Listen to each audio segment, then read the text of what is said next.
చెప్పండి.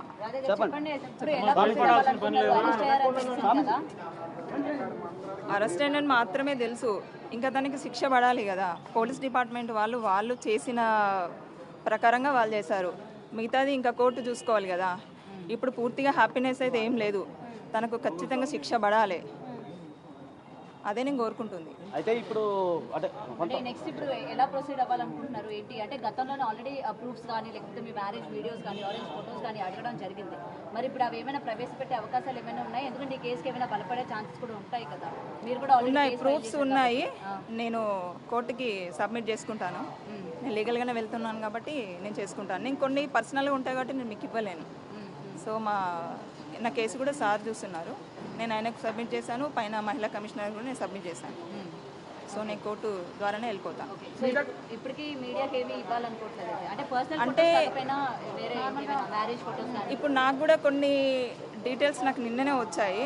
ఆ దరిద్రుడు చేసిన ఘనకార్యం నేను ఒక్కదాన్నే కాదు, చాలామంది అమ్మాయిలు ఉన్నాడు, ఒక నన్నే కాదు, వాడు కొంతమందిని పెళ్ళిళ్ళు చేసుకోవాలని చెప్పి కూడా కొన్ని తాళీలు తెచ్చిపెట్టుకున్నాడు. నాకు నిన్ననే ఇన్ఫర్మేషన్ వచ్చింది. సో నాకు ఇంకా పేపర్స్ రూపంలో నాకు అవి అందలేదు. అవి అందిన తర్వాత నేను ఒక్కొక్కటి నేను కోర్టుకి నేను సబ్మిట్ చేసుకుంటాను. ఒకవేళ రివీల్ చేయాల్సి ఉంటే నేను మీకు మళ్ళీ ప్రెస్ మీటింగ్ పెట్టి కూడా నేను చెప్తాను. డబ్బులు తీసుకున్నాడు. గోల్డ్ అంటే గోల్డ్ కుదోబెట్టి మరీ ఇచ్చిన రోజులు ఉన్నాయి. అవును, ఇదే కాదు గౌతమి గారు, ఇదే కాదు, నెక్స్ట్ ఇంకా చాలా ఉన్నాయి, నేను చూపిస్తాను. ప్రూఫ్స్ ఉన్నాయి, ప్రూఫ్స్ ఉన్నాయి, చాలా ఉన్నాయి, నేను చూపిస్తాను. త్వరలో సబ్మిట్ చేస్తాము. మీరు మళ్ళీ ఏమైనా ఆల్రెడీ తను కస్టడీలో ఉన్నాడు కాబట్టి ఏమైనా మాట్లాడే అవకాశం వస్తే మాట్లాడతారా? ఏమైనా అడగాలనుకుంటున్నారా శ్రీనివాస్ని?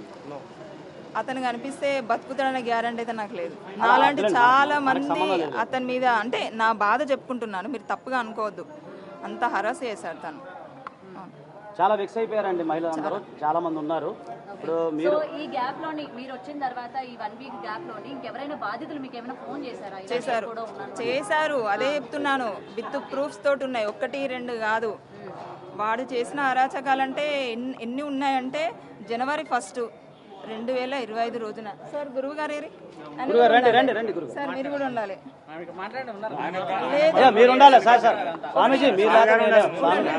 నేను ఇక్కడికి వచ్చి ఇంత ధైర్యంగా మాట్లాడుతున్నా అంటే ఫస్ట్ కారణం మా మామయ్య, మా అన్నయ్య, ఇంకో అన్నయ్య ఉన్నారు. నేను ఇక్కడికి వచ్చిన తర్వాత నన్ను ఇంకా ముందు తీసుకెళ్ళింది మా గురువు గారు, మా సార్, మా సాయికృష్ణ ఆజాద్ అడ్వకేట్ గారు. సో అందుకే చెప్తున్నాను, నాకు ఫోన్స్ వచ్చాయి, వాడు చేసింది అంతా ఇంత కాదు. పాపం గురువు గారు కూడా సార్ కూడా తెలియదు, నేను చెప్పలేదు, నేను ఇప్పుడే రివీల్ చేస్తున్నాను. జనవరి 1 రోజున, ఇది ఎల్లూరు శ్రీనివాస్ ఖచ్చితంగా చూడాల్సిందే, జనవరి 1, 2025 రోజున కొంతమంది అమ్మాయిని పెళ్లిళ్ళు చేసుకోవాలని పసుగొమ్మలు తెప్పించాడు, తాళ్ళు తెప్పించాడు. అది ఎవరితోటి తెప్పించిండు, ఎక్కడ తెప్పించిండు అనేది ప్రూఫ్స్ కూడా నా దగ్గర ఉన్నాయి. అంతేకాదు అతను ఒక క్యాన్ పట్టుకొని తిరుగుతాడు, పెట్రోల్. ఆ 5 లీటర్ల క్యాన్ ఎక్కడిది, అందులో పెట్రోల్ ఎక్కడిది, వాడి దగ్గర ఉన్న ఫ్యాన్సీ ఫోన్ నెంబర్లు ఎక్కడివి, అవి ఎవరు ఇప్పించారు. అదే కాకుండా 5-6 బ్యాంక్ అకౌంట్స్ ఉన్నాయి, అవి ఎవరు ఇప్పించారు, ఎట్లా వచ్చినాయి, అన్నీ నా దగ్గర ఉన్నాయి. ఒక ఆడ కూతురు తన పుస్తెల్ కుదవబెట్టి లేదా అమ్మో డబ్బులేసింది దరిద్రునికి, ఆ అమ్మాయి నిన్న కాల్ చేసి ఏడ్చుకుంటూ మాట్లాడడం, అవన్నీ ప్రూఫ్స్ ఉన్నాయి. నేను తొందరలోనే సబ్మిట్ చేశాను. నేను అలాంటివి కూడా ఉన్నాయి, వాళ్ళు కూడా వస్తారు, ఆ బాధితులను నేను తీసుకొస్తాను.